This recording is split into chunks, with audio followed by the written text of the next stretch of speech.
Hello and welcome to the Rank and Report football show from Washington, D.C. to London, England.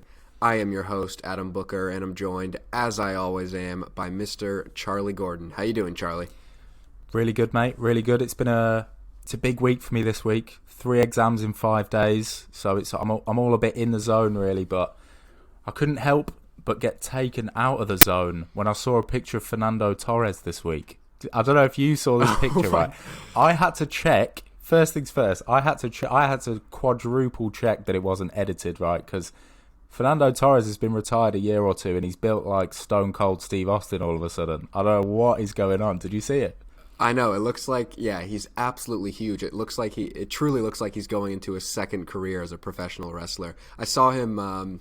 I saw the picture of him photoshopped in with the, that like famous meme going around of like the 4 English guys. Yeah. Oh, of course. I think they're like from Essex or something. And Yeah. They photoshopped him in there. Yeah, but he's massive. It's kind of terrifying, to be honest. He's a big boy. It's like he couldn't wait to retire to just start pumping the steroids inside his veins. But fair dues to him. How are you doing anyway? Yeah, I'm good. Just the realization of this being the 12th month of March in a row. It's literally just been March for 12 months. It's a scary realization, but we're getting there, mate. Pub, what is it? Beer gardens are open for us in just over a month, so the horizon, the end is on the horizon.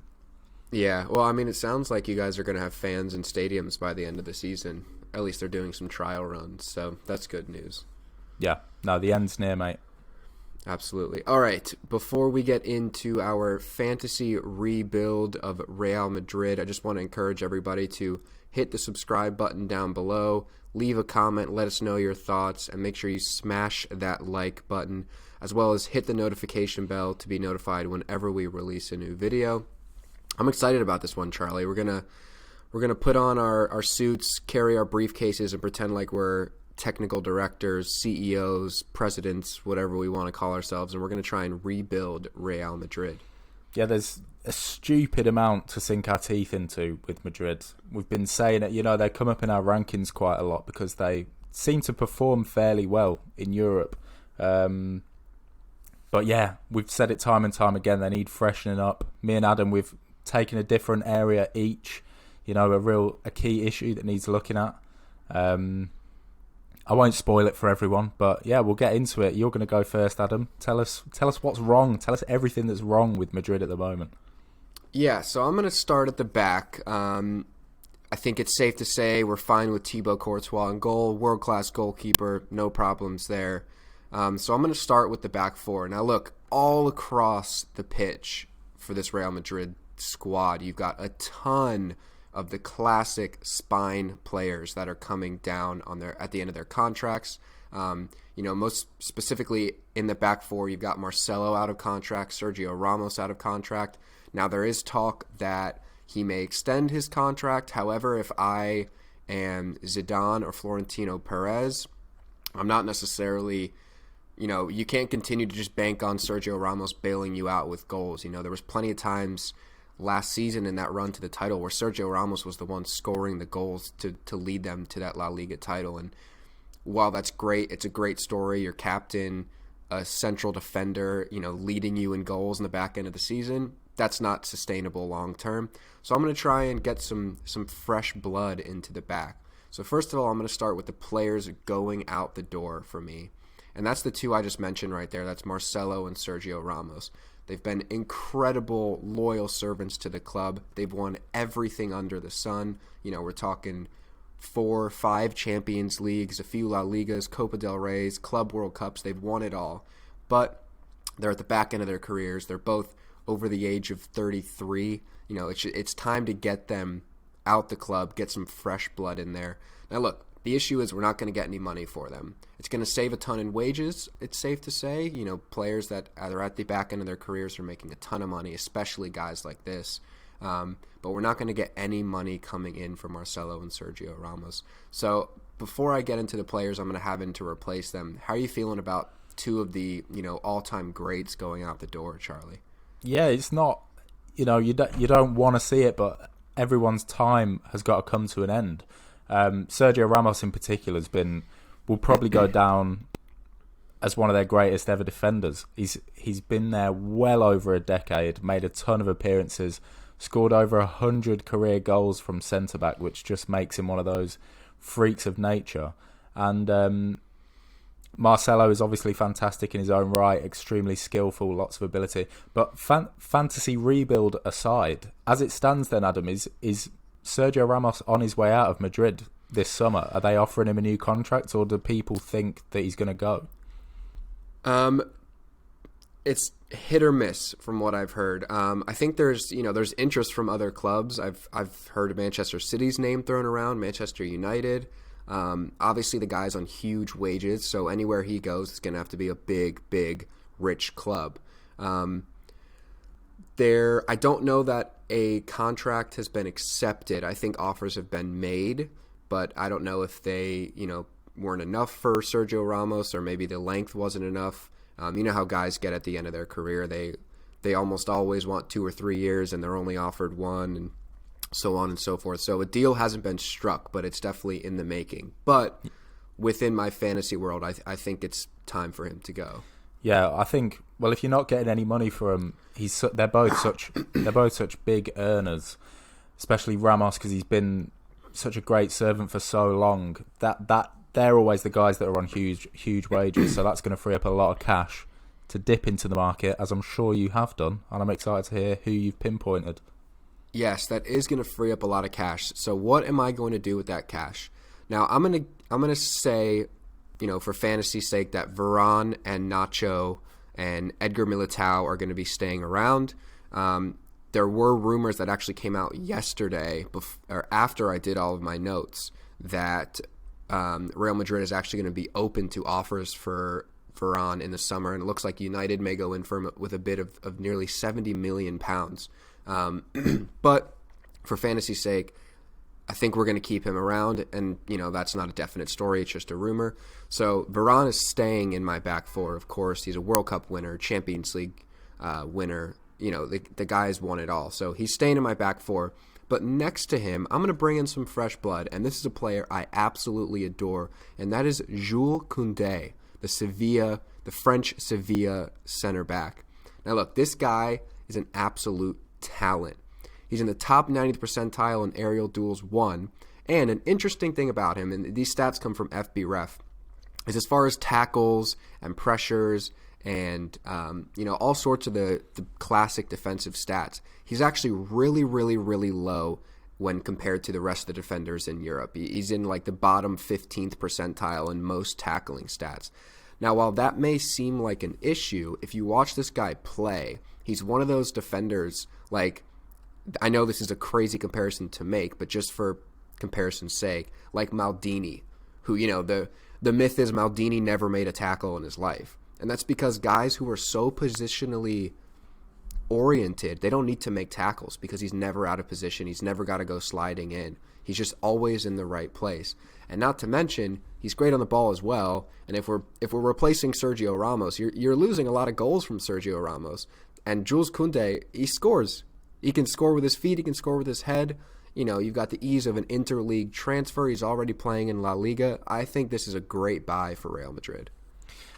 Yes, I agree. It's Koundé's kind of on the smaller side for a centre back. I think he's around the 6 foot mark, maybe under 6 foot. So yeah, like you say, with the whole tackling statistics and stuff, it's not really surprising because he's not really that kind of player. He's not the big physical presence. But luckily, if he was paired with someone like Varane, it wouldn't be so much of an issue. Varane, 6'4", really athletic, just like Koundé is. So he could take care of some of the more physical work as a centre-back duo, because I think someone would have to take over that mantle. In Sergio Ramos, you've got a real scrapper, someone who really sticks his foot in, someone who literally gives his heart and soul to, strike people down to get the win for Madrid. So they need a physical presence in there. Koundé's been impressive from what I've seen of him. He's still young. I remember City were really in for him in the summer before they eventually signed Ruben Diaz. So he's extremely well respected all around Europe. What kind of price are we talking for Koundé? I'm thinking they may have to go near 70 million euros. I mean, the guy's still 22 years old, so you've got 10, 13, 14 more years out of him. Um, so, yeah, I think in the range of 70 million euros. Look, we're Real Madrid right now. We've got buckets of cash, and we've said there's so many players going out the door. This is going to be an expensive rebuild if you want to stay or even, regain your position at the top. So, yeah, I think about 70 million euros would do the trick, and you're getting somebody for a decade plus. So I think it's well worth the money. Yeah, and you've also got the French centre-back pairing thing, which is nice. That can only help chemistry. So, yeah, I like the buy. I also like the reference to FB Ref, which is my new favourite tool, which I've found this week. So I'm joining the percentile club. Brace yourself for that, Adam, and everybody else. I can't wait. But, yeah, Koundé's a good recommendation. I like it. Absolutely. All right, so also going out the door, we had Marcelo. Now, that leaves us a hole at left back. Obviously, Ferland Mendy is the go-to left back, even with Marcelo still around. And, look, Ferland Mendy is a brilliant player. By no means do I want to get rid of him. By no means do I want to bring somebody in that would take his starting role, because I think he's brilliant. But a player that I think Real Madrid may regret not keeping a hold of is Sergio Reguilon, who's at Tottenham. Now, this deal at Tottenham, it was a permanent deal, but it was very specifically set up so that they had a buyback clause around the tune of 50 million euros. He's been really, really good at Tottenham. I know he's injured right now, but at the beginning of the season, he was arguably one of the best fullbacks in the Premier League. So, you and I talked about it a little bit before, Charlie, that if Tottenham don't qualify for the Champions League next season, a guy like Sergio Reguilon is a Champions League caliber fullback. So if Real Madrid very specifically put this buyback clause in there, it's because they want to, keep their options open into getting this guy back to the Bernabeu. And I think for 50 million to lock down the left back position between Ferland Mendy and Sergio Reguilon for the next, decade, really, I think that's, again, money well spent. Yeah, obviously they're smart, Madrid. Reguilon came off a really good season on loan at Sevilla, and people knew that he was a top talent. They really knew that he was a top talent, which is why it was kind of surprising that he made the switch to Spurs in the first place. And he moved to Spurs for around 30 million euros. And they inserted that buyback clause for just a little bit more, 50 million euros. But Spurs just knew it was worth getting him because basically they're 90% sure he's going to be a raging success. And if he is a success, they get him on their books for a season and then they make a nice little profit when Madrid buy him back. I think with Ferland Mendy there at the moment, it's not really essential spending to throw 50 million euros on another left back. But if Reguilon continues to blossom, it just becomes a bit of a no-brainer. These buyback clauses are just smart business by clubs. Like you saw City did it with Angelino. When they sold him to PSV, they had a really cheap buyback clause on him. They bought him, they flipped him, they sold him for a nice profit. So I think if circumstances call on it, we will see Reguilon going back to Madrid, definitely. Yeah, absolutely. All right, so that's how I'm going to leave the back four. We've still got Varane around. We've got Dani Carvajal at right back. You've even got Lucas Vazquez, who's been playing for Dani Carvajal, who's been out injured, and he's been okay. So if this is a guy that can come in and be a Swiss Army knife kind of player and play anywhere down that right flank, then I'm happy to have him around as well. I don't know if, further down the line, Vazquez is somebody you have going out the door. Only time will tell. Maybe I'll have to rethink the right back role. But I'm happy with, now I've got two class center backs. I've got a decent backup in Edgar Militao. I've got Nacho still around.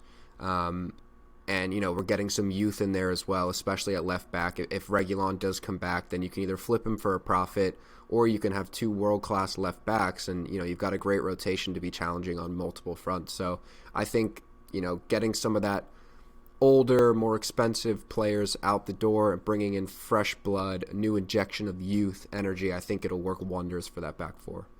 Yeah, definitely. Got a nice, healthy-looking, youthful, lovely mix of youth and experience in that back four now.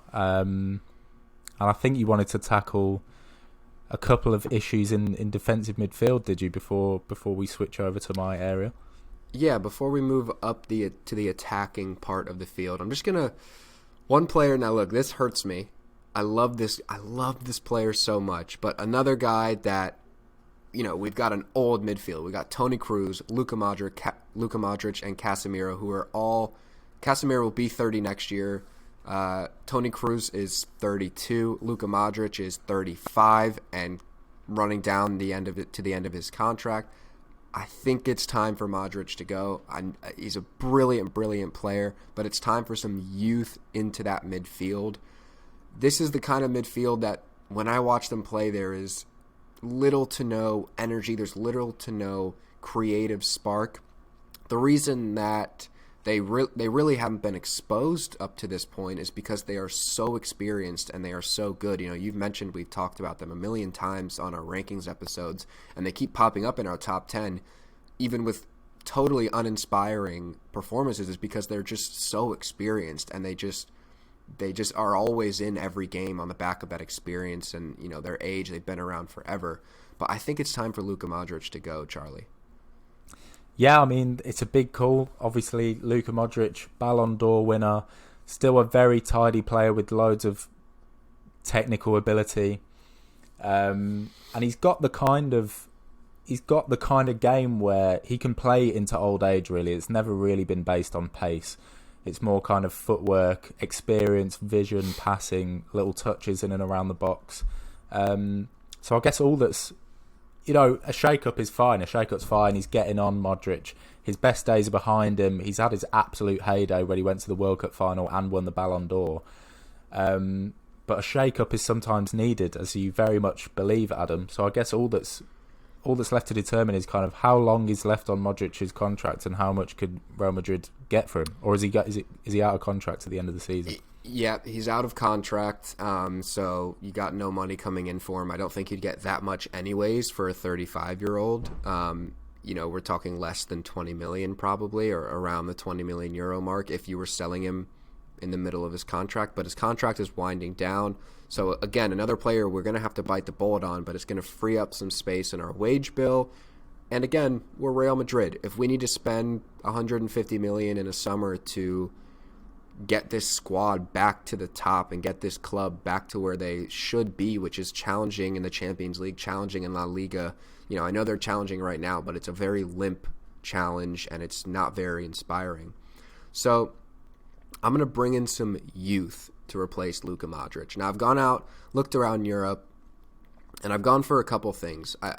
I love a good story. I love players coming back to their home country or their home club, and Jules Koundé, I put him in because I love two Frenchmen playing at center back. So I went out and I looked for another midfielder I could put in for Modric, and I found a Spaniard who's outside of Spain. I want to bring him back home, and that is Fabian Ruiz from Napoli, who I think is one of the up-and-coming midfielders in all of Europe. This is a guy that Pep Guardiola really highly rates. He wanted to bring him to City really bad, but unfortunately Napoli are a club that are really hard to deal with in the transfer market, especially for City, as we saw with Koulibaly this past summer.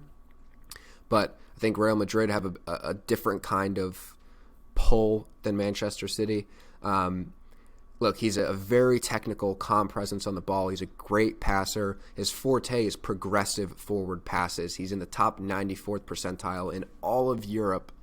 Compared to all the midfielders in Europe, he's in the top 94th percentile in progressive forward passes. That is exactly what this Real Madrid team needs. They need a direct, creative midfielder, but he can also go box to box. He's not a classic number 10. He's not small. He's a pretty big dude, so they can remain physical. Real Madrid has been, for the last 5-6 years, they've been big and physical as well as technical, and I think Fabian Ruiz just screams Real Madrid for me.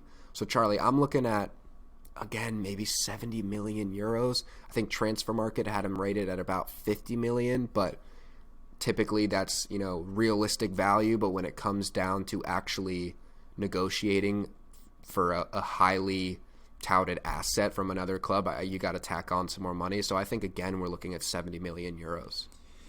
They're the Galacticos, though, Adam. That their whole thing for the last however long has been about signing the biggest and best players around Europe, so I'm sure that kind of thing won't faze them too much. When you're replacing a Ballon d'Or winner in Luka Modric, one of their best players over the last kind of 6-7 years, what do you expect? You know, you need someone who's in that top bracket for progressive passes, like you said, because that's exactly what Modric does. Fabian Ruiz is a guy who's really emerged this season. I don't know a ton about him because I don't watch a ton of Italian football, but his name has been bandied about constantly. His value was absolutely skyrocketed, and I was actually looking at him when we were doing the Liverpool rebuild a few weeks ago, so not a total surprise to see Fabian Ruiz's name pop back up again.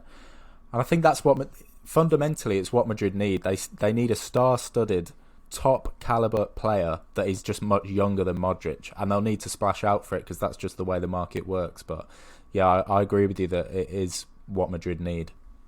Absolutely. So, you know, we've also got guys around still like Fede Valverde, who is a real up-and-coming player, already on the books, don't got to spend money on him. But you're keeping around the old heads like Casemiro, Toni Kroos. So, you know, we've got the makings of a world-class midfield there again. But I think, Charlie, we will move on a bit further up the pitch, and you can take over from there.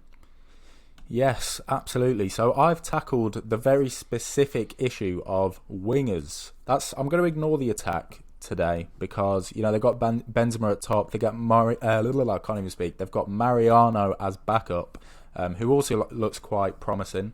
But I'm just going to concentrate on the wingers because, quite frankly, Madrid have got absolutely tons of them. They've got tons of them. How many have they got? 1, 2, 3, 4, 5, 6, 7. I've got 8 wingers here that are at the club or kind of on loan.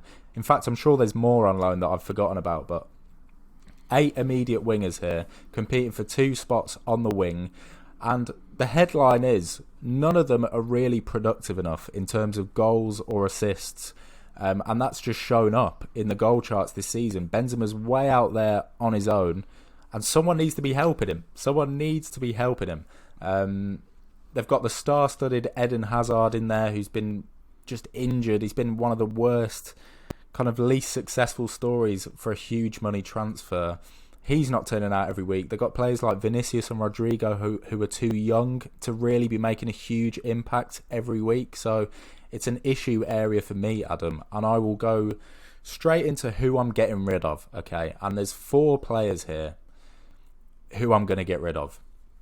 Luckily, none of them are free agents. Real are going to be able to get a bit of money for all of them, and I'm going to rattle through them. First of all, we've got Marco Ascencio, who can play on the wing. He can play kind of attacking midfield. This is a guy that has impressed. You know, in spells he's been really good, but fundamentally he's not a Real caliber player. He's had so many chances to really nail down a spot, but he's not done it. Then you've got a player like Isco, who's really fallen out of favour with Zidane. He's nearing the end of his contract in 2022.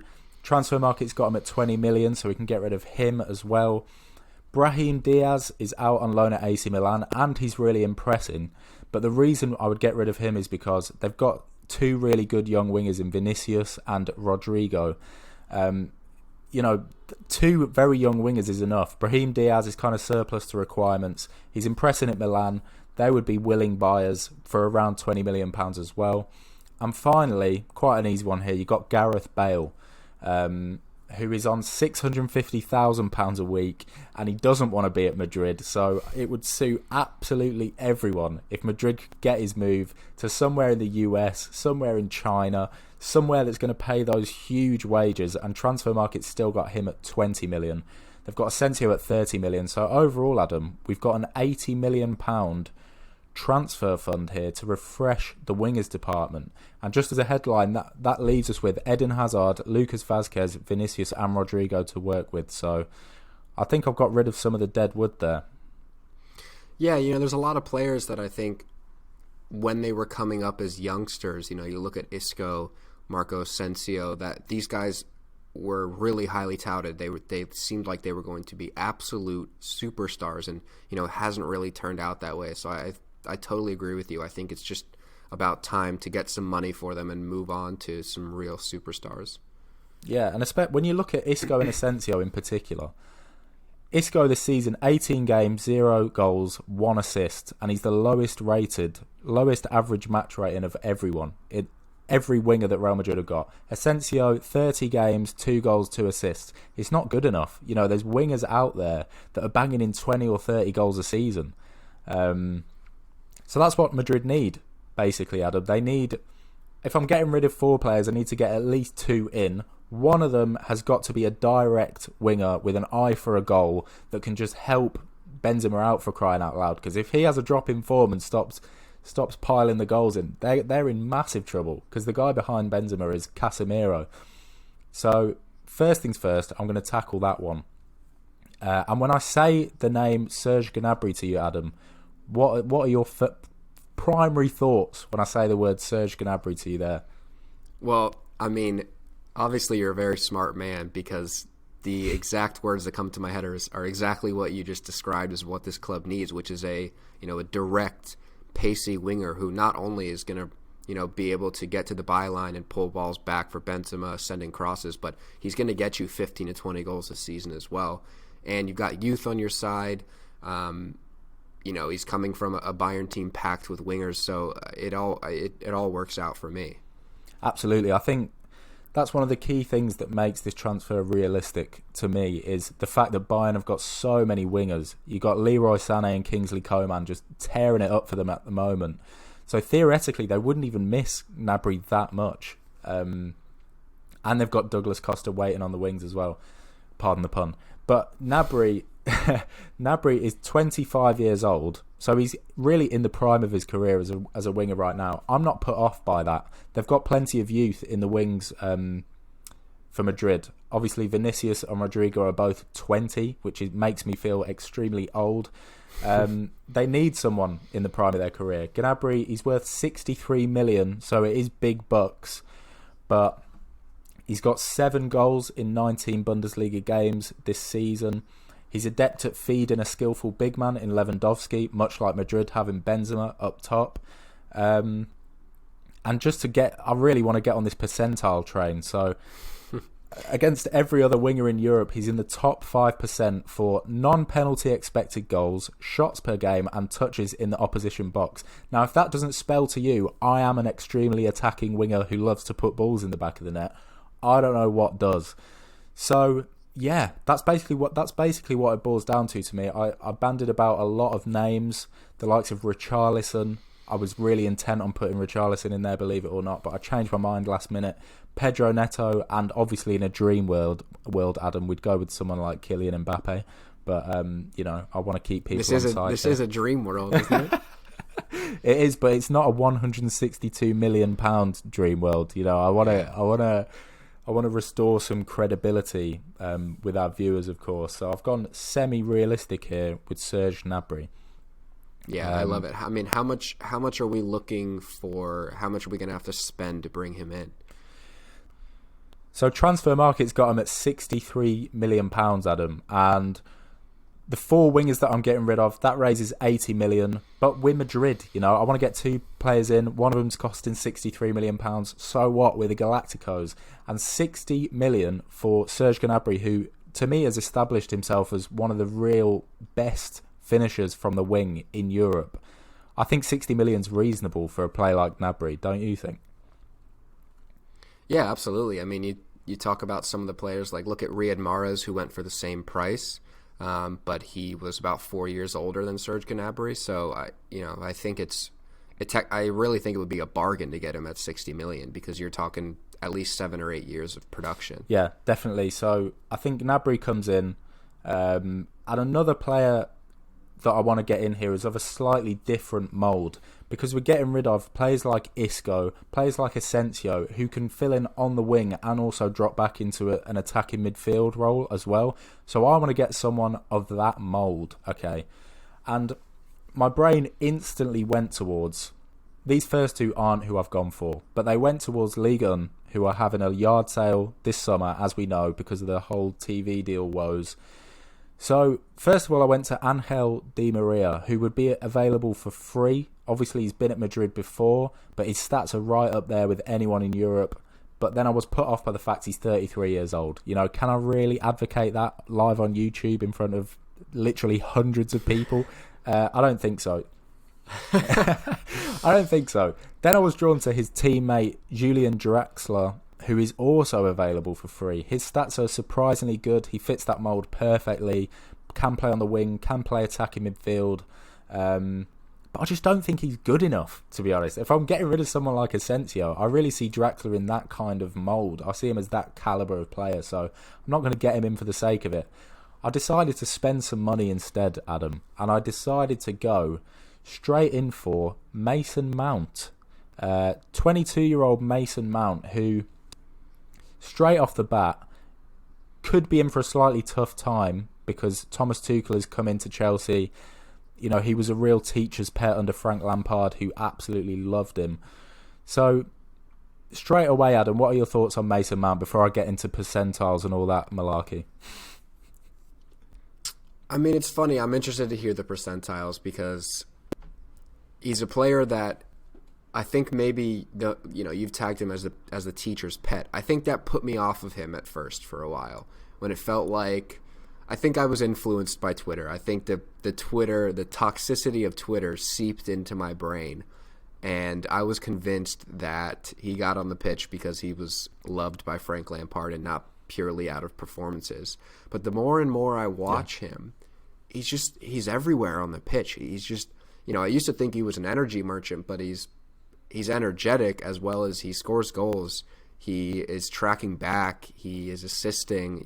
He's everywhere. And I think he's a brilliant player. He is absolutely one of those players where the more you watch him, the more you kind of respect him. People love to kind of get down on Mason Mount in England because there's such fierce competition in our national team for that kind of role. You got Grealish, Maddison, Mason Mount, Phil Foden, and probably several others that I've forgotten about. And Mount always seems to get the nod.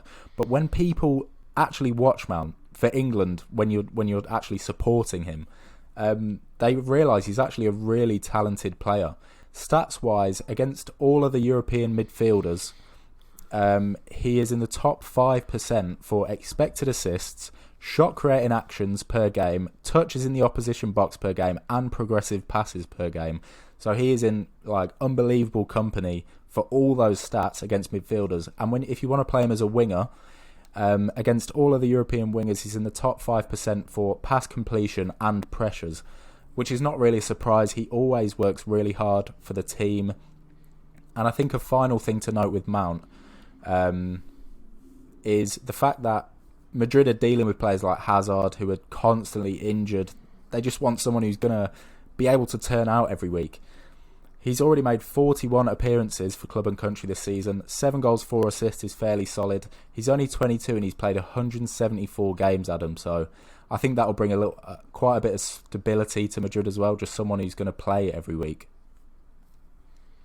Yeah, absolutely. No, I think it'd be a great buy. Like I said, he's in and around the goals at all times. He's up and down the pitch as well. He's always bringing, 1,000,000%. One thing we've talked about when we watch this Real Madrid team play is it's just uninspiring. There's no energy. There's no one that, apart from Sergio Ramos, when I'm watching them play, there's no one that I feel like is leaving their life on the field. And I think that's something you get out of Mason Mount paired with the technical ability and the, attacking stats. So I think it would be a great buy. And I think just quickly, the final thing to consider is, would he go? I think if Chelsea don't get Champions League, it would be quite an easy sell. I think if they do, even if they do, when Madrid come calling, is the biggest cliche in football, that when Madrid come calling, those 4 words, but it's but you can't help but say it. For some reason, you just can't help but say it. Yeah. Because it's true, when Madrid come calling, you're going to think about it, aren't you? You're really going to think about it. And I think Chelsea have got enough players in that position, the likes of Hudson-Odoi, Ziyech, Pulisic, Werner plays off the wing sometimes. I'll probably miss some others, but I don't think Chelsea would. Kai Havertz. I mean, come on. Kai Havertz absolutely was at the pinnacle of European football last year, so I think there's potential there. Do I think it's realistic? Probably not. If I was playing manager mode on FIFA, I would probably go for it. So, yeah, that's where I stand on that. Absolutely. I love it. All right, is that going to wrap us up, I believe Charlie? It is, mate, yeah. Well, that was an interesting talk. It'll be really interesting to see where they go in the next few transfer windows, because like we've pointed out, there's a lot of players that need to get out the door. There's a lot of players that have to get out the door because of their contracts running down. So it'll be really interesting. I think we'll be looking at, 5, 6, 7 brand new players at the club in the next couple of transfer windows. So it'll be really interesting to see where they go from here. Before we get out of here, if you have not watched our most recent ranking episode where we did our European power rankings, hit the card in the top right corner of your video right now. It'll bring you over there. Like I said before, leave your thoughts down below. Hit the like button, hit the subscribe button, hit the notification bell to be notified whenever we release a new video. We will be back with brand new European power rankings next week. So we'll see you then. Charlie, any last words? Absolutely. If you're, bored before next week's power rankings, go and watch last week's ones, because no one's watching them. I don't want to get aggressive here, guys, but why are you not watching them? For goodness sake. Go and watch it. We put on a fantastic performance, much like we have done today. So yeah, go and check that out, and I'll see you in the rankings next week. Absolutely. All right. See you.